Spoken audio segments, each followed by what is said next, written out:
parler du Classico, parce que vous y étiez hier au Bernabéu, vous l'avez commenté pour Canal International, et 24 heures en Espagne, on ne parle encore que de ce match. Vous qui y étiez, comment expliquer cette joie du Real après sa victoire 2-1, parce qu'on avait l'impression qu'ils avaient gagné la Ligue des Champions, hein, pas un match de saison régulière. Hein. Ouais, mais il faut l'expliquer, par la saison dernière, ils ont été surclassés. Il y a eu 4 matchs entre le Real et le Barça, ils n'ont pas perdu. À chaque fois, ils ont été surclassés. Donc là, ils ont réduit la distance avec cette équipe du Barça. Ils attendaient avec impatience les joueurs de battre enfin cette équipe du Barça qui était dominatrice. 5 points d'avance au classement. Voilà, tout le public. C'est anecdotique, on va dire, les 5 points. Le Barça est capable de revenir, mais sur ce match-là, le public, le président, les joueurs ont l'impression d'avoir remis un peu les pendules à l'heure. Et les absents du côté de Barcelone? Il y en a. Parce que c'est une équipe quand même sans Rafinha, sans Lewandowski, sans les 2 gardiens principaux. Ça fait beaucoup. Ouais, mais il faut arrêter quand même. Il y a Sans Gavi. Lewandowski était remplacé par Ferran Torres, qui était très bon auparavant, avant sa blessure. Le vrai joueur qui manque, c'est Rafinha, vous en avez parlé. Parce que pour le reste, c'est des joueurs qui jouent habituellement. Je veux dire, cette équipe du Barça, depuis la claque qu'elle a prise contre Paris, elle est un petit peu dans la difficulté. Et ce match pouvait lui permettre d'effacer un peu cette phase un petit peu moyenne où ils ont perdu contre Séville, où ils ont battu difficilement Gérone, et finalement, ça ne l'a pas fait. Alors la presse espagnole aujourd'hui encense Kylian Mbappé, ce qui énerve parfois Xabi Alonso. Qu'est-ce qui a modifié cette équipe du Real? Qu'est-ce qui a changé le Real? C'est Xabi Alonso ou c'est Mbappé, le Real de cette saison? Les deux. C'est un changement d'entraîneur, donc changement de méthode, de mentalité, de message. Et puis, ce n'est pas le même Mbappé. Pour la première fois depuis 6 ans, j'ai lu que pour la première fois depuis 6 ans, il avait eu de vraies vacances et une vraie préparation. On sent qu'il a traversé, même s'il a beaucoup marqué, il a traversé la saison dernière un petit peu dans l'ombre. Et là, il veut revenir devant. Une année de Coupe du Monde, il veut tout casser, il veut gagner des choses avec son club et il veut gagner la Coupe du Monde. Donc, pour l'instant, Le ballon d'or de Dembélé l'a peut-être énervé également? Énervé, je ne sais pas, mais motivé, ça c'est sûr. Oui. Mais on l'a rarement vu aussi affûté. Ouais. Enfin, depuis un certain temps, sur les 5 ou 6 dernières saisons, il n'était pas aussi fit que ça. Et je trouve que c'est pas anodin si aujourd'hui il a ce rendement-là. Il n'avait jamais réalisé un tel début de saison? Oui, effectivement, c'est un record pour lui. Il n'avait jamais aussi bien démarré, on va le voir. Club et sélection confondus, il a été décisif à 23 reprises, 19 buts et 4 passes décisives. Ça n'était jamais arrivé pour lui. Il n'y a que 2 matchs depuis le début de la saison où il n'a pas marqué. Et en même temps, on sait qu'il sera jugé au printemps. Non. Oui, non, mais aujourd'hui, au mois de juin. Quand il va remporter la Coupe du Monde. Le mois de juin, c'est le printemps en même temps, un petit peu. Hein. Non, mais après... moi, j'ai un peu de mal avec tout ça parce que c'est pas Mbappé qui était catastrophique la saison dernière qui est devenu stratosphérique cette saison. Je veux dire, l'an dernier, il a marqué 30 buts en championnat, il finit meilleur buteur. Donc, pour une saison ratée, il y a beaucoup de joueurs qui signeraient pour faire ce genre de saison. Il a mis 44 buts en club la saison. Voilà, donc il ne faut pas l'oublier. Oui, mais il n'a rien gagné. Il avait des performances exceptionnelles. Oui, ça, Paris Saint-Germain qui ne gagnait rien. Non, mais il n'est pas responsable de tout ce qui se passe au sein de cette équipe. Donc, cette année, ça se passe mieux parce que l'équipe est mieux structurée avec Xabi Alonso. Effectivement, ils sont un peu plus compacts. Il fait un peu plus d'efforts, mais je ne suis pas un fan de stats. Mais les gens qui disent qu'ils courent plus, je ne pense pas qu'ils courent 2 fois plus que ce qu'ils nous couraient l'année dernière. Je pense qu'ils courent mieux. C'est plus coordonné, je pense, par rapport à ses coéquipiers.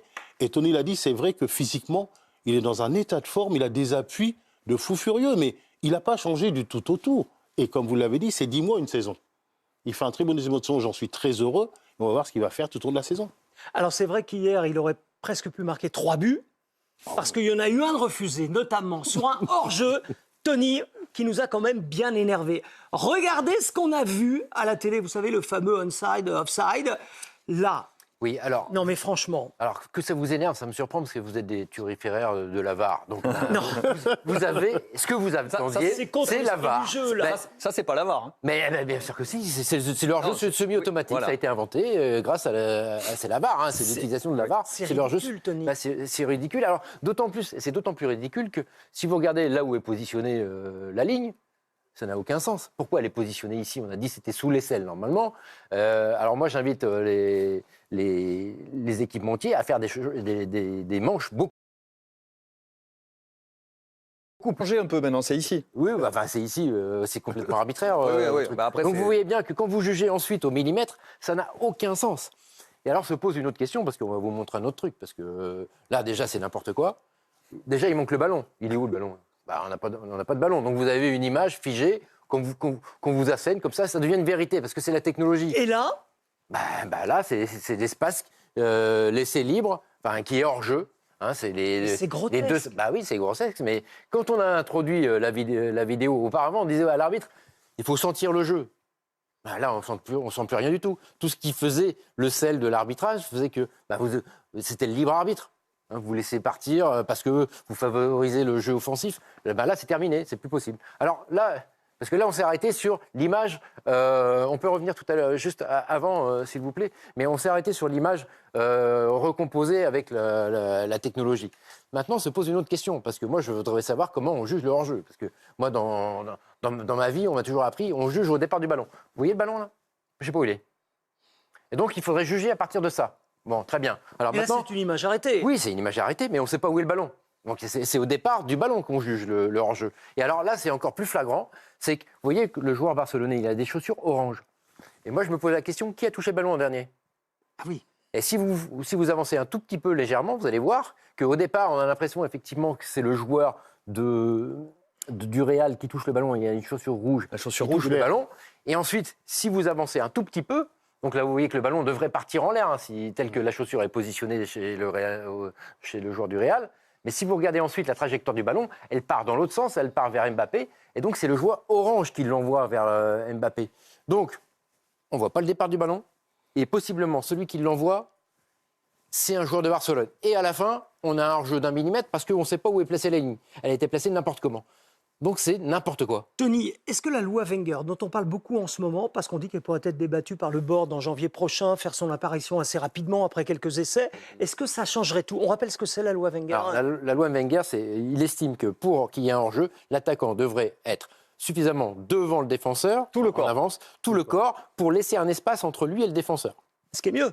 Ça favorise le jeu offensif. Mais c'est ce que faisaient exactement les arbitres auparavant. Vous voyez qu'on est en train de revenir en arrière en se disant « Ah ouais, mais on a la technologie, maintenant il faudrait quand même qu'on revienne à l'essence de ce que c'est que le hors-jeu. » Donc malheureusement, Wenger corrige la technologie. Visuellement, ce sera plus clair, parce qu'on aura vraiment le corps, enfin tout le joueur aura dépassé le défenseur. Mais il continuera à y avoir des cas où ça se joue au centimètre, au millimètre, où ça mord un petit peu sur le défenseur. Oui, mais ce sera 1 mètre et 1 millimètre plutôt qu'un millimètre. Ce sera toujours ce millimètre qui fera que le joueur est hors jeu. On prendra quelle partie du corps? Parce que si c'est la main, etc. Non, mais vous voyez les bras, bien que non, Alors, pas, sans les bras, ça c'est pas possible. donc on coupera le bras où? 2 questions encore sur le Classico, mais elles sont importantes. On dit que Mbappé sera jugé au printemps prochain. Oui. Est-ce que Vinicius sera encore là ou pas? Vous qui étiez sur place. Parce que il a été remplacé, il était en colère. 20 minutes de la fin, on voit ces images. A-t-il vraiment dit, en étant remplacé, c'est ce que disent les Espagnols, je quitte cette équipe, je me barre, c'est mieux que je m'en aille? Oui, je pense je n'ai pas lu sur ses lèvres, mais je pense qu'il l'a dit. Mais c'est sous le coup de la colère. Mais il y avait un match Pas la première fois. Oui, il y avait un match où il était rentré à la mi-temps. Il avait marqué, il avait commencé, et j'ai commenté aussi, à insulter son entraîneur. Et Mbappé lui avait mis la main devant la bouche pour que personne ne voie un peu ce qu'il avait à dire. Donc, c'est quelqu'un de caractériel. Je me trompe peut-être, mais sur ce match-là, quand vous êtes entraîneur, c'est un match important. Je trouve que Vinicius a été à la hauteur. L'entraîneur, c'est le patron quand même du jeu malgré tout. Dès qu'il l'a sorti, moi j'étais au stade, je commentais, j'ai dit mais il peut s'éviter ces histoires. Qui laisse Vinicius tout au long du match, c'est un match important, médiatisé. C'est un joueur, il se sent Vinicius, joueur majeur de cette équipe. Il sent qu'il n'a pas tout à fait le même traitement que Mbappé. Et là, c'est sûr que ça les C'est là la raison. C'est Mbappé qui l'a éteint quelque part. Il est performant, il est à l'origine d'un but notamment. Mais il sort à un moment où le Real commence un peu à souffrir. Il n'a plus de maîtrise. Et Rodrigo fait quand même beaucoup plus d'efforts défensifs. Rodrigo, il a fait une course de 50 mètres en deuxième mi-temps pour suivre des choses que Vinicius ne fait pas. Messieurs, on termine par un mot d'Yamal. Le chroniqueur de Marca écrit aujourd'hui qu'il est sur la voie de Neymar. C'est fort, ça, quand même. Dans son extra-football, un petit peu, parce que... Mais de toute façon, chacun a sa personnalité. Il y a danger. Ça veut dire qu'il y a un danger. petit peu. Yamal n'est pas Pedri. Voilà, Pedri, il a le nez sur la boutonnière, il fait pas un bruit, on n'entend pas de lui dans la presse people. Yamal, ça fait partie de sa jeune personnalité. Alors on peut dire malheureusement, ou nous, ça nous donne un peu de spectacle, je ne sais Déjà pas. très, très bling-bling, quoi, en dehors, Oui. c'est ça. Et vous connaissez un joueur brésilien qui, au-delà de 30 ans, est performant? Moi, j'en connais pas. Thiago Silva. Ah ouais, un. Marquinhos. Marquinhos. Oui, alors, Non, mais il y en a un. Ça fait deux, mais en plus, regardez les grandes stars Mais c'est pas le souci. à leur âge. Yamal, il est pas brésilien. Mais effectivement, il a un moment charnière de sa carrière, il a percé, il a explosé, c'est une star, il est à 2 doigts du Ballon d'Or. Maintenant, il y a 2 voies pour lui qui joue à Barcelone, soit je deviens Messi, soit je deviens Neymar. Et là, clairement, il se dirige plutôt vers Neymar. Et ce qui est inquiétant, c'est que vu de l'extérieur, on sent que son entourage ne va pas l'aider à aller sur les bons rails. Quand on voit comment se comportent les parents notamment, on se dit que ça va être compliqué de le récupérer si lui-même ne prend pas conscience. Ah, il y avait beaucoup à dire hein, sur ce Classico, on pourra en parler pendant des heures. En tout cas, voilà pour la Liga. En France, on va revenir à la Liga. Des nouvelles de Malik Fofana. D'abord, le Lyonnais qui s'est blessé hier soir contre Strasbourg. Le leader fait taire Yamal. La presse espagnole s'enflamme après Real Madrid. FC Barcelone. Le Real Madrid a remporté le Classico face au FC Barcelone, dimanche 26 octobre, lors de la 10e journée de la Liga.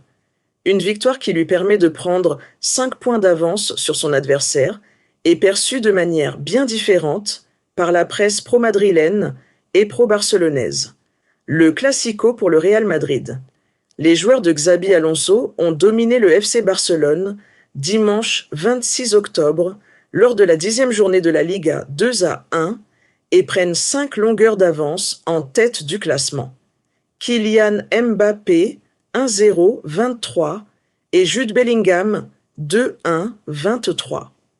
43 minutes ont permis au club de la capitale de vaincre le rival, alors que Fermín López avait égalisé 1-1 38 minutes. Dans la foulée de ce choc du football mondial, la presse espagnole s'est enflammée et la ligne éditoriale varie clairement selon le camp défendu. Le média pro-catalan Mundo Deportivo rappelle que les Blaugrana ont subi les 7 absences et le retour de blessure de Lamine Yamal et Ferran Torres. Les mots « panne » et « tension » font la une du quotidien ce lundi, alors que ce qu'ils considèrent comme des erreurs d'arbitrage sont nettement mises en avant sur le site internet dans la matinée. Toutes les actions controversées du Classico, en détail, est titré un article dans lequel on peut lire que Sotogrado a été l'auteur d'un arbitrage très controversé après plusieurs erreurs corrigées par la VAR et un pénalty évident de Carvajal sur Araujo. Mundo Deportivo estime aussi que le but de Bellingham aurait dû être refusé pour un coup de coude de Dean Huijsen sur Pau Cubarsí et que le pénalty accordé au Real Madrid pour une main d'Éric Garcia au retour des vestiaires était sévère. Il a finalement été manqué par Mbappé. Real, Barça, la réponse cinglante de Xabi Alonso au craquage dessous les projecteurs du Santiago Bernabéu, le Classico entre le Real Madrid et le FC Barcelone a tenu toutes ses promesses. Si la victoire madrilène, 2-1, a conforté la position de leader des hommes de Xabi Alonso, la soirée a également été marquée par un épisode inattendu. La colère de Vinicius Junior, remplacé avant la fin du match. Un geste qui a provoqué de nombreuses réactions avant que son entraîneur ne vienne apaiser la tempête avec un discours ferme, mais mesuré. Vinicius Junior, la frustration au cœur du Classico. Tout semblait sourire au Real Madrid. Premier, 27 points. Dominateurs de bout en bout, les Merengues ont remporté un Classico spectaculaire face au Barça. Deuxième, 22 points, consolidant leur avance en Liga. Pourtant, au milieu de cette réussite, un moment a retenu l'attention. La sortie prématurée de Vinicius Junior à la 72e minute. L'attaquant brésilien, pourtant très impliqué et décisif sur le second but signé Jude Bellingham, a quitté le terrain visiblement frustré.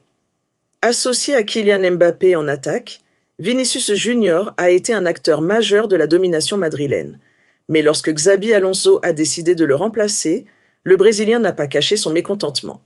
Il a d'abord filé directement vers les vestiaires, avant de revenir s'asseoir sur le banc quelques minutes plus tard, le visage fermé, dans une scène qui n'a échappé à personne. Xabi Alonso apaise les tensions avec Vinicius interrogé après la rencontre sur le comportement de Vinicius Junior.